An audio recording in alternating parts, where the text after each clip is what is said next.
Just in from our friends at Stamperia, Classic Christmas.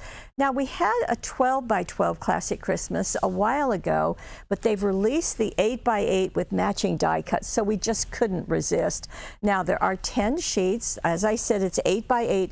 In this collection, there are also 38 cutouts, so you can see all of them. Just really fun, it's aptly named, don't you think? Here are some of the cutouts, so a very vintage look. There we go, very pretty. And we have that, this tree, and stockings. Here's some more of the cutouts. And on the back, and poinsettias and dots, a nice collection. And here we have Santa and Cardinal, and on the back, just equally lovely. And here is an all-over pattern for baking and cooking at Christmas with gingerbread men on the back, and more of the tags.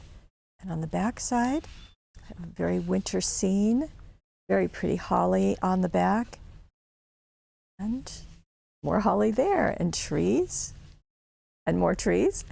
And then we have more of the cutouts, so that works very nicely. As I said, 10 sheets, 8 by 8. And then on the die cuts, so let me bring these in. They are going to be imagery that you've just seen, but in a larger version. And there are 38 pieces in this collection. Now, I'm not going to be able to show you every single one, but if you look at the product page, you will see an image of all of these. And there's large pieces, as you saw, but there's also some fun, smaller ones that are really going to do a nice job of bringing all of this together. Isn't that festive? So all of these are here now. We do have a limited quantity. I do need to tell you that. And all of this is Classic Christmas from my friends at Stamperia.